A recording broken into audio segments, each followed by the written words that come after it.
Hello everyone, good morning, welcome to Rasu's world. আশা করছি তোমরা ভীষণ ভালো আছো সবাই।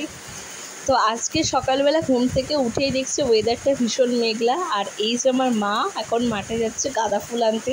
আর মেঘলা ওয়েদার থাকলে না আমার ঘর থেকে এই বাইরের দৃশ্যটা দেখতে জাস্ট অসাধারণ লাগে।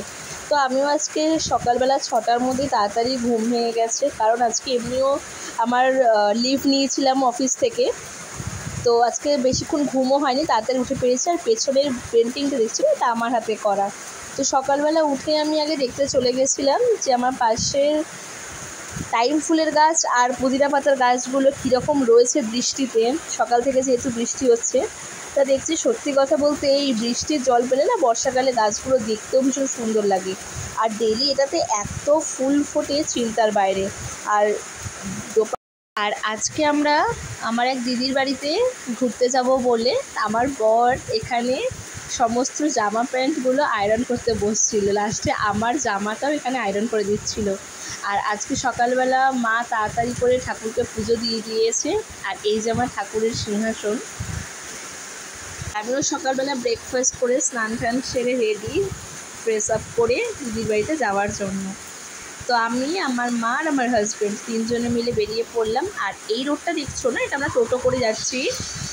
এটা হচ্ছে NH-34 হাইওয়ে। আর এই মেঘলা ওয়েদারে জাস্ট বাইরের ওয়েদারটা অসাধারণ লাগছিল। মানে কোনো গরম লাগছিল না, কোনো বৃষ্টিও হচ্ছিল না, ওয়েদারটা জাস্ট অসাধারণ লাগছিল দেখতে।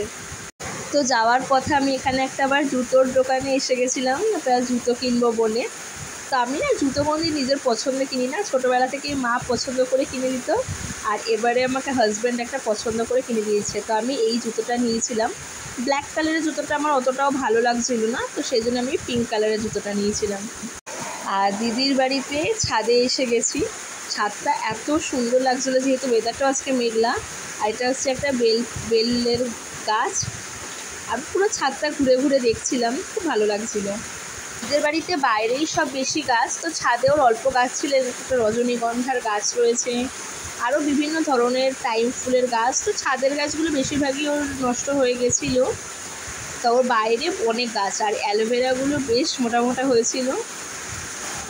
তো সারাদিন ঘুরে এসে বাড়ি ফিরে এসে এবার কী কী কিনে এনেছি সেটা তোমাদেরকে দেখাবো। এটা আমি একটা বাথরুমের টাইলস ক্লিন করার জন্য একটা নিয়েছিলাম ব্রাশ।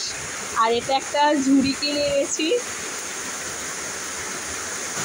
আর এখানে আমি অর্ডার দিয়েছিলাম হচ্ছে বাথরুমের জন্য দুটো র্যাক। এটা আমি অ্যামাজন থেকে নিয়েছি, দুটো র্যাক 199-এর। তো আমি র্যাকগুলো ইউজ করে দেখতে হবে এখন কতটা ওয়েট ক্যারি করতে পারে। তো রিভিউটা তোমাদেরকে আমি পরে জানাবো। আর নিয়েছিলাম একটা পাপোশ, সেটা হচ্ছে বাথরুমের সামনে। তো এই পাপোশটা 100 টাকা নিয়েছে। তো এটা জল সোপ করে। তো আমি পাপোশটাও ফার্স্ট টাইম এই পাপোশটা ইউজ করব। নর্মালি আমি অন্য পাপোশ ইউজ করি। আর দিদির বাড়ি থেকে দিদি আজকে আমাকে একটা নতুন ডায়েরি দিয়েছে। আর দিদির বাড়ি থেকে আজকে অনেক ধরনের জবা ফুলের গাছ নিয়ে এসেছি।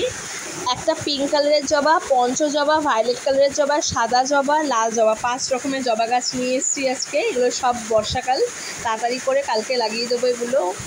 আর এটা একটা পার্পেল কালারের গাছ দিয়েছে, আর কিছু ছোটো ছোটো গাছ নিয়েছি, এগুলো ডাল কেটে লাগালেই হয়। তো রাত্রিবেলা কারেন্ট চলে গেছে এত বৃষ্টির জন্য। সেই জন্য আজকে আমার বর সকালে ভাত ছিল, সেটা দিয়ে ডিম দিয়ে ভাত ভাজা করেছে। আর দিদির বাড়ি থেকে একটু ঘুগনি পাঠিয়েছিল। তো বাড়িতে এসে মাকে বললাম, মা একটু লুচি করো, ঘুগনি দিয়ে খাই। তা রাত্রিবেলা বাড়িতে লুচি আর ঘুগনি হচ্ছে আজকে। যাই হোক, এভাবে সারাদিনটা বেশ মজা করেই কাটালাম ঝড় বৃষ্টি ঘোরা বেড়ানোর মধ্যে। ভালো লাগলে ভিডিওটা লাইক করে চ্যানেলটা সাবস্ক্রাইব করে দিয়ে দেখা হবে আবার নতুন ব্লগ নিয়ে। Bye bye.